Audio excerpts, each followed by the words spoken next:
Hello friends, you are most welcome in physics in ईजीवी। मित्रों, physics in ईजीवी में आपका बहुत बहुत स्वागत है। मित्रों, यदि आप हमारे वीडियो क्लिप को नियमित रूप से देख रहे होंगे तो पिछले वीडियो क्लिप में हमने चैप्टर गतिमान आवेश तथा चुंबकीय क्षेत्र से संबंधित कुछ आंकिक प्रश्न को किया था। आज फिर हम कुछ आंकिक प्रश्न को लेकर के आए हैं। ये यूपी बोर्ड में पूछे गए क्वेश्चन हैं और आपको इन प्रश्नों से निश्चित रूप से लाभ होगा। तो इसमें हम पहला क्वेश्चन देखते हैं कि 20 सेंटीमीटर त्रिज्या के एक वृत्ताकार लूप से 4 एम्पियर की धारा बह रही है। 20 सेंटीमीटर त्रिज्या के एक वृत्ताकार लूप से 4 एम्पियर की धारा बह रही है। लूप के केंद्र पर उत्पन्न चुंबकीय क्षेत्र की गणना कीजिए। तो सवाल में 20 सेंटीमीटर त्रिज्या का एक लूप है जिसमें 4 एम्पियर की धारा बह रही है। तो उसके केंद्र पर हमको चुंबकीय क्षेत्र की तीव्रता की गणना करनी है।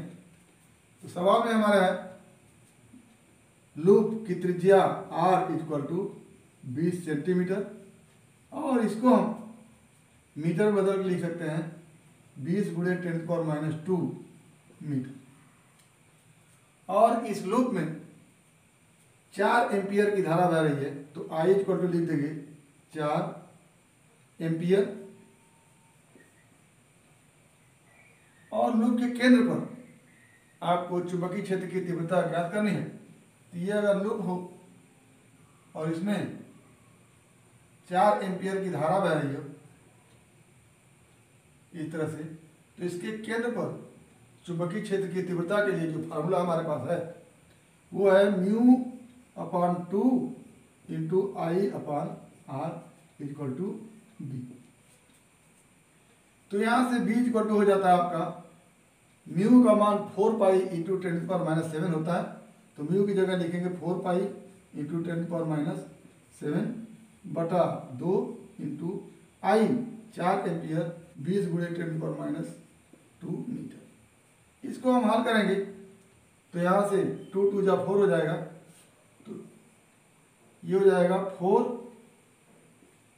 इंटू 3.14 इंटू 10⁻7 इंटू 2 अपान 20 इंटू 10⁻²।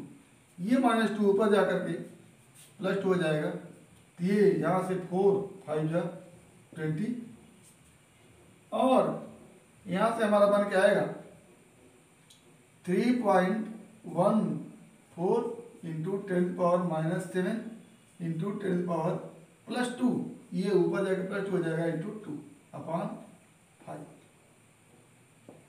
ये हो गया 1.256 इंटू 10⁻5 टेस्ला।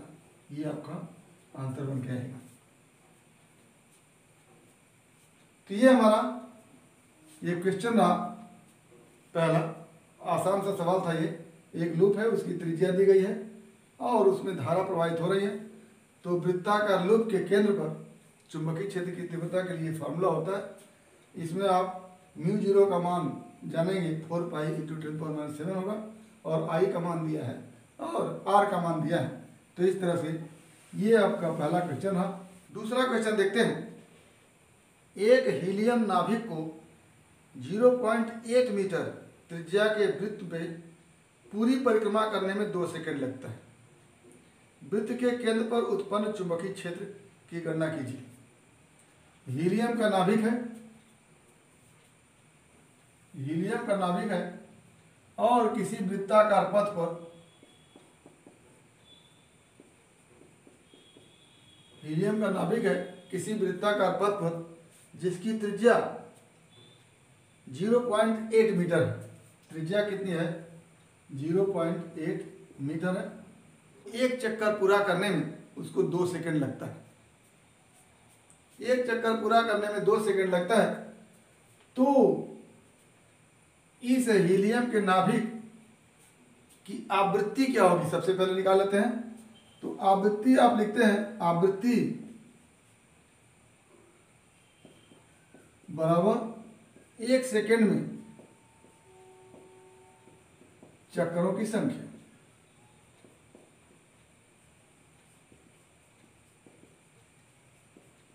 तो एक चक्कर करने में 2 सेकेंड लगता है, तो 1 सेकेंड में कितना चक्कर लगेगा, या कह ले कि सिंस 2 सेकेंड में एक चक्कर होता है, तो 1 सेकेंड में कितना चक्कर हो जाएगा, 1/2। तो ये आवृत्ति n इक्वल टू हो जाती है 1/2।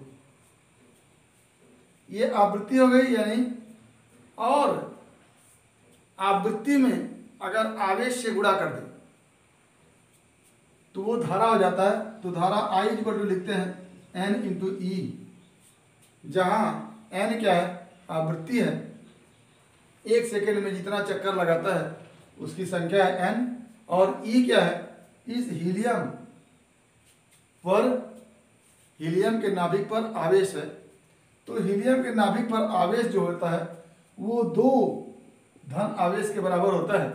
तो इसको लिखेंगे I equal to n 1/2 into e 1.6 गुणे 10⁻19 गुणे 2, 2 धन के बराबर इस पर आवेश है, तो 2 गुणे इतना आवेश हो गया, और n आवृत्ति हो गई। तो आवृत्ति गुणे आवेश इक्वल टू होता I। तो यहाँ से 2 से कट गया, बचा गया I इक्वल टू 1.6 गुणे 10⁻19। I धारा का मान हो गया। अब आपका सवाल आसान हो गया। इस धारा का मान अगर आपके पास है 1.6 गुणे 10⁻19 एम्पियर, और ये त्रिज्या R दिया हुआ है, तो आप B equal to μ0/2 into I/R करके निकाल सकते हैं। तो μ0 का मान 4 पाई इंटू 10⁻7 और बटा 2 गुणे I का मान 1.6 गुणे 10⁻19 बाई R का मान 0.8। इससे ये कटेगा 2 बार में, और ये 2 कटेगा इससे, बचा के आपके पास 4 पाई इंटू 10⁻26, और 4 पाई को आप लिखते हैं 4 इंटू 3.14 इंटू 10⁻26, ये हो जाता है 12.56 इंटू 10⁻26, 1.25 इंटू 10⁻25 टेस्ला। ये हमारा हो जाता है चुंबकीय क्षेत्र की तीव्रता इसके केंद्र पर। तो इसमें केवल आपको ये देखना है कि I इक्वल टू NE होता है तब जब कोई आवेश इस वृत्ताकार पथ पर गति करता है और उसके गति की आवृत्ति n होती है। तो आवृत्ति गुणे आवेश कर देते हैं तो धारा का मान I निकल के आता है। और आवृत्ति निकालने के लिए हम क्या करते हैं कि 1 सेकेंड में जितना चक्कर लगता है उस चक्करों की संख्या को हम निकाल लेते हैं। तो 2 सेकेंड में 1 चक्कर लग रहा है, तो 1 सेकेंड में क्या चक्कर लगेगा, आधा चक्कर या 1/2 चक्कर। अब ये 1/2 चक्कर क्या हो जाता है, यही n के बराबर हो जाता है। तो n आपके पास है, हीलियम के नाभिक पर 2 धन आवेश होता है, इसका मतलब होता है कि 2 गुणे 1.6 गुणे 10⁻19 इतना आवेश इस पर होगा। तो I equal to n into e करके आप I का मान निकालेंगे, और आपके पास जब I का मान निकल जाता है तो इस फार्मूले में रख के इस एक वृत्ताकार लूप में धारा का मान आपके पास निकल गया, और धारा का मान निकल गया तो उसके केंद्र पर चुंबकीय क्षेत्र की तीव्रता को आप निकाल सकते हैं। तो ये हमारा दूसरा सवाल है। आइए तीसरा सवाल देखते हैं। तीसरा सवाल है, हाइड्रोजन परमाणु का इलेक्ट्रॉन एक वृत्ताकार पथ में जिसकी त्रिज्या 0.5 इंटू 10⁻10 मीटर है 2 इंटू 10⁻6 मीटर पर सेकेंड के एक समान चाल से चक्कर लगाता है। वृत्ताकार पथ के केंद्र पर उत्पन्न चुंबकीय क्षेत्र की तीव्रता की गणना कीजिए। फिर से सवाल सुनिए। हाइड्रोजन परमाणु का इलेक्ट्रॉन एक वृत्ताकार पथ पर जिसकी त्रिज्या 0.5 इंटू 10⁻10 मीटर है 2 इंटू 10⁻6 मीटर पर सेकेंड की एक समान चाल से चक्कर लगाता है। वृत्ताकार पथ के केंद्र पर उत्पन्न चुंबकीय क्षेत्र की गणना कीजिए। आप जानते हैं कि हाइड्रोजन परमाणु में नाभिक के चारों ओर एक ठो इलेक्ट्रॉन घूमता रहता है वृत्ताकार पथ पर। अब इस वृत्ताकार पथ की त्रिज्या 5 इंटू 10⁻10 मीटर ये r है, r इक्वल टू, और यहाँ पर E का मान होगा, Q का मान होगा, Q इक्वल टू 1.6 गुणे 10⁻90, क्योंकि इलेक्ट्रॉन मूव कर रहा है इसके चारों ओर, और इलेक्ट्रॉन के साथ आवेश जो होता है 1.6 इंटू 10⁻19 होता है। अब इस इलेक्ट्रॉन का वेग जो दिया हुआ है वो 2 इंटू 10⁻6 मीटर पर सेकेंड, तो velocity v equal to 2 into 10⁻6 metre per second.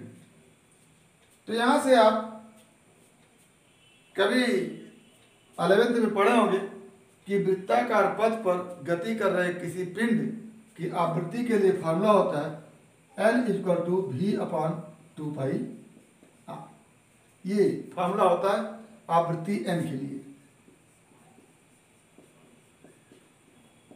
और इसी आवृत्ति n के रूप में इसके पहले वाले सवाल में हमने I इक्वल टू लिखा था, I equal to n into e. तो I इक्वल टू n का मान आपके पास हो गया v/2πr इंटू ई। ई का मतलब आवेश इलेक्ट्रॉन पर, तो 1.6 गुणे 10⁻90 ये हमारा हो गया। ये हमारा I का मान हुआ। अब आपके पास I का मान हो गया और इसकी त्रिज्या हो गई 5 इंटू 10⁻10, तो B का मान आप निकालेंगे, B equal to μ0/2 into I/r, और यहाँ से हो जाता है μ0 का मान 4π इंटू 10⁻7/2 इंटू I का मान यहाँ से v/2πr इंटू 1.6 गुणे 10⁻19, ये I हो गया, और बटा r, पूरे के बटा r हो जाता है। तो यहाँ से हो जाता है b इक्वल टू क्या हो गया 2π इंटू 10⁻7 इंटू r का मान, ये v का मान, v equal to 2 into 10⁻6 upon 2π r, r का मान 5 इंटू 10⁻10 2πr अपान फिर तो ये जाएगा 5 इंटू 10⁻10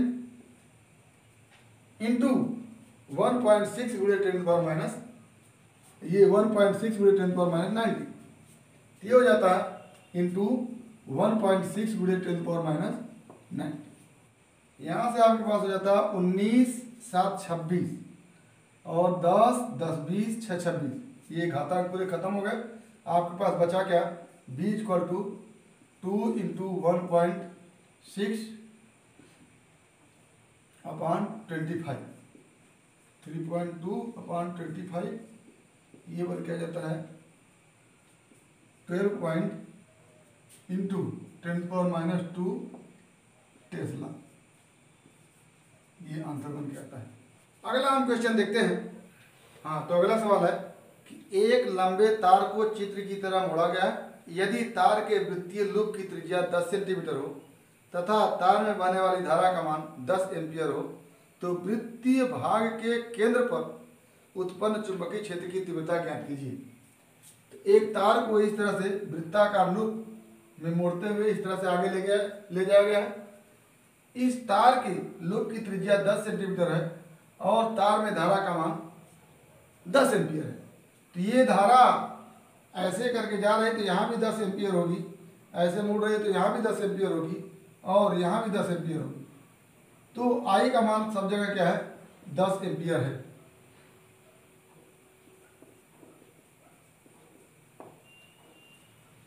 अब इस केंद्र पर, वृत्ताकार लूप के केंद्र पर हमको चुंबकीय क्षेत्र B का मान ज्ञात करना है। तो इस केंद्र पर चुंबकीय क्षेत्र B का मान ज्ञात करने के लिए हम पहले इस स्टेट वायर, ये स्टेट वायर है, स्टेट वायर के कारण यहाँ पर चुंबकीय क्षेत्र की तीव्रता ज्ञात करेंगे। फिर धारावाही लूप के कारण चुंबकीय क्षेत्र की तीव्रता ज्ञात करेंगे। दोनों को दिशा सहित हम क्या करेंगे, ऐड कर देंगे। तो पहले हम धारावाही लूप के कारण चुंबकीय क्षेत्र की तीव्रता V1 को देखते हैं। तो लिखेंगे धारावाही लूप के कारण चुंबकीय क्षेत्र की तीव्रता। अगर इसको हम V1 लिखें तो V1 इक्वल टू लिखेंगे μ0/2 इंटू I बाई R। धारावाही लूप का ये फार्मूला होता है। तो V1 इक्वल टू हो जाता है μ0/4 pi into 10⁻⁷/2 into I 10 ampere बटा R 10 गुणे 10⁻²। ये हमारा V1 का मान होता है। आगे अब V1 का मान ये है, थोड़ा इसकी दिशा को हम देखते हैं। तो दिशा को देखने के लिए हम इस दाहिने हाथ के हथेली के नियम को लगाते हैं। अंगूठे को धारा की दिशा में रखेंगे, ये धारा हमारे ऊपर की ओर है, तो अंगूठे को धारा की दिशा में रखेंगे और इन चारों उंगलियों को उस बिंदु की तरफ ले जाएंगे जहां पर हमको चुंबकीय क्षेत्र की तीव्रता की दिशा को देखनी है। और ऐसा स्थिति में करने पर इस हथेली से बल जिस दिशा में लगेगा उसी दिशा में चुंबकीय क्षेत्र की तीव्रता की दिशा होगी। तो इसको देखने से हमको लगा कि तल के लंबवत बाहर की ओर चुंबकीय क्षेत्र की दिशा होगी। क्यों? क्योंकि अंगूठा धारा की दिशा में है और ये चारों उंगलियां उस बिंदु पर केंद्र की तरफ है जहां पर हमको चुंबकीय क्षेत्र की तीव्रता की दिशा ज्ञात करनी है। तो हथेली के द्वारा लगाया गया बल बाहर की ओर होगा, यानी चुंबकीय क्षेत्र की दिशा जो लूप के कारण है वो क्या हो जाएगी, बाहर की ओर। बाहर की ओर तल के लंबवत, तल के लंबवत बाहर की ओर। ये हमारा लूप के कारण इस तल के लंबवत बाहर की ओर चुंबकीय क्षेत्र की दिशा होगी। आगे सीधे तार के कारण चुंबकीय क्षेत्र की तीव्रता।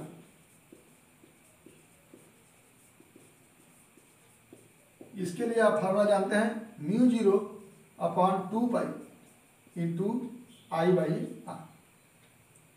तो यहाँ पर इसको हम V2 अगर लिखें तो V2 इक्वल टू लिखेंगे μ0/4 pi into 10⁻⁷/2 pi into I 10 बटा R 10 गुणे 10⁻²। ये हमारा V2 हो गया। अब V2 की दिशा को देखें तो इस तरह से दाहिने हाथ के हथेली का नियम लगाएंगे तो अंगूठे को धारा की दिशा में और उंगलियों को उस बिंदु की दिशा में जहां पर चुंबकीय क्षेत्र की तीव्रता ज्ञात करनी है। तो ऐसी स्थिति में अगर देखें तो ये V2 का मान भी तल के लंबवत बाहर की ओर होगा। तो ये भी क्या होगा, तल के लंबवत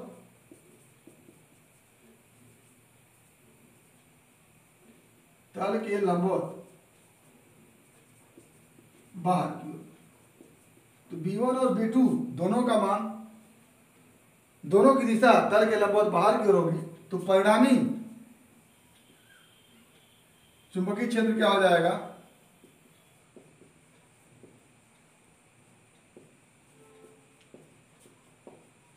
B बराबर B1 प्लस B2, क्योंकि दोनों एक ही दिशा में है।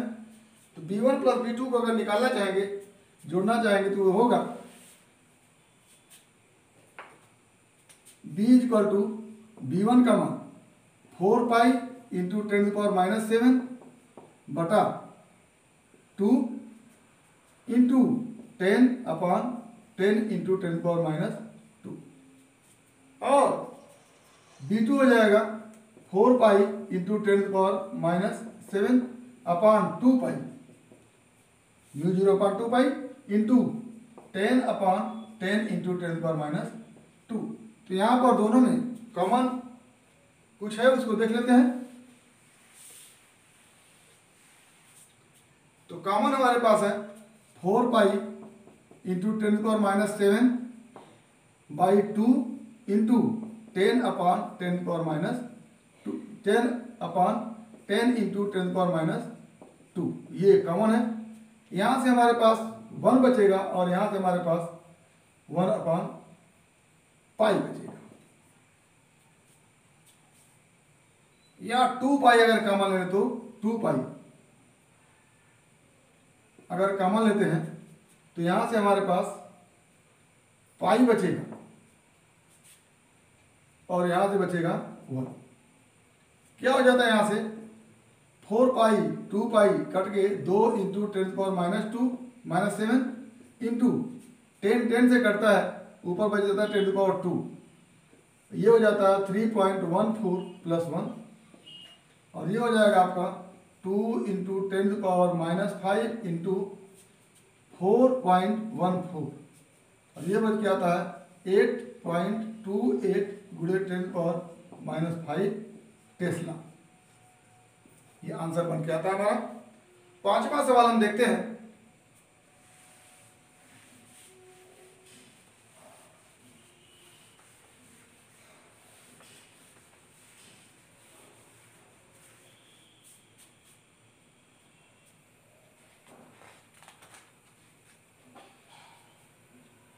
पांचवा सवाल हमारा है, एक इलेक्ट्रॉन धनात्मक y अक्ष की दिशा में 2 इंटू 10⁶ मीटर पर सेकेंड की चाल से गति करता है। एक इलेक्ट्रॉन है धनात्मक y की दिशा में 2 इंटू 10⁶ मीटर पर सेकेंड की चाल से गति करता है। एक चुंबकीय क्षेत्र B = 0.3 J plus 0.4 K tesla आकाश में उपस्थित है। इलेक्ट्रॉन पर लगने वाले बल का परिमाण तथा दिशा ज्ञात कीजिए। तो एक इलेक्ट्रॉन है वो y अक्ष के अनुदिश, उसका वेग है v = 2 into 10⁶ 2 into 10⁶ metre per second. अगर हम इस वेग को वेक्टर के रूप में लिखें, ये वेग है 2 into 10⁶ metre per second y अक्ष के अनुदिश, तो इसका परिमाण इतना है और दिशा y अक्ष की तरफ है।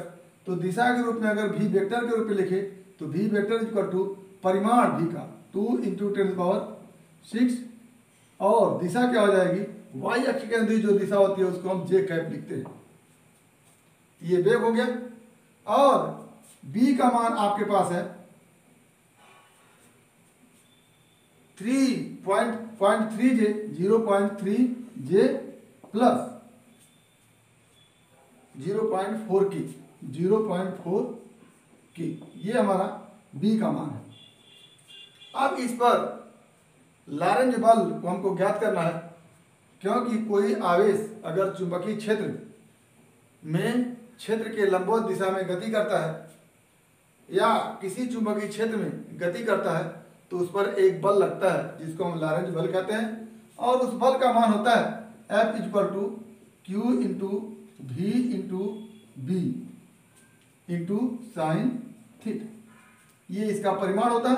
और आप जानते हैं कि अगर Q into V into B sign theta को वेक्टर फॉर्म में लिखें तो हम लिखेंगे F = Q into vector V cross vector B। Vector V cross vector B का मतलब होता है mod of V into sine theta. तो ये हमारा V क्रॉस B हो जाता है और आपके पास वेक्टर के रूप में V और B का मान मालूम है तो आप लिखेंगे F = Q अपनी जगह, V का मान 2 इंटू 10⁶ J इंटू B का मान है 0.3 J प्लस 0.4 की।